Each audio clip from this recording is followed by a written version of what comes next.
Now, I know you do wonderful chimp calls. Well, I'm going to do the greeting. It's the kind of sound you'd hear if you went to Gombe and you climbed up onto the ridge in the morning. And if you're lucky, you hear the chimpanzee who's calling out saying, "Here I am, it's a wonderful day, where are you?" And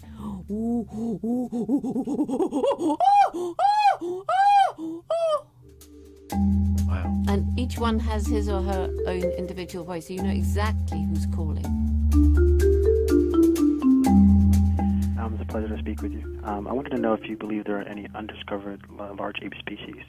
You're talking about Yeti or Bigfoot or Sasquatch. Is that what he's talking about? Yes, he is. Pretty much.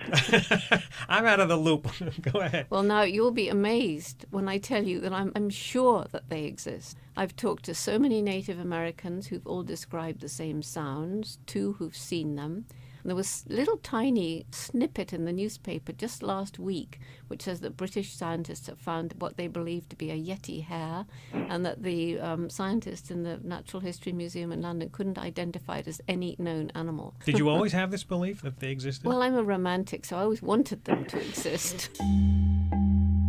Animals were my passion from even before I could speak, apparently. Then when I was about 10, 11, I found the books about Tarzan of the Apes. Fell in love with Tarzan. He's got that wife, Jane, you know, so I was terribly jealous of her. And that was when my dream started. When I grew up, I would go to Africa, live with animals, and write books about them. That's how it all began. I got the opportunity when a school friend invited me to go and stay on their farm in Kenya.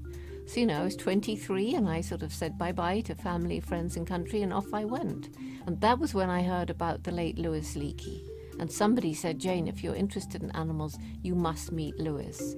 Louis realized that I was the sort of person he said he'd been looking for about 10 years, who didn't care about hairdressing and clothes and parties and boyfriends. You know, I really wanted to be in the wild. It took him a year. He searched for money and eventually found a wealthy American businessman and said, "Okay, Louis, here you are. Here's enough money for 6 months. We'll see how she does."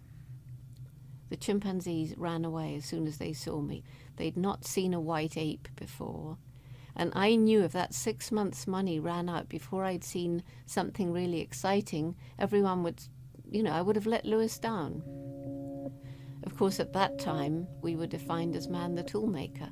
That was supposed to differentiate us more than anything else from the rest of the animal kingdom.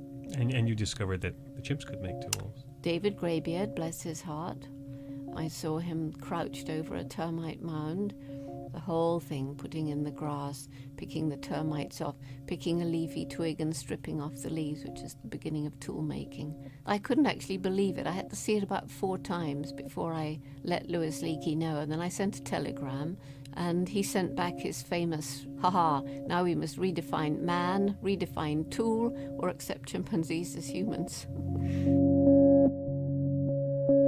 After a bit, Louis said, "Jane, you have to get a degree because otherwise you can't get your own money, and I won't always be around to get money for you."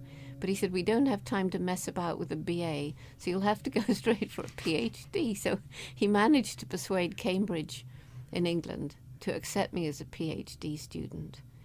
And when I got there, it was actually a very unpleasant and hostile reception that I had. I shouldn't have named the chimps. It wasn't scientific. I didn't know. I mean, I knew nothing. And worst sin of all was that I was ascribing to them emotions like happiness, sadness, and so forth.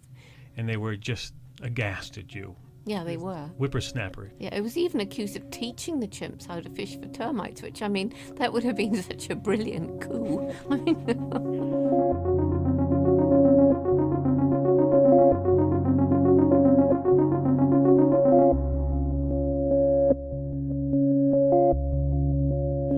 A primatologist's gender influences how they conduct their work? Well, I think in many cases it actually does. Louis Leakey always thought women were better as observers. He felt that they were more patient. Certainly, it's very often true that women tend to be a bit quieter and more prepared to sit there and let the animal tell you things.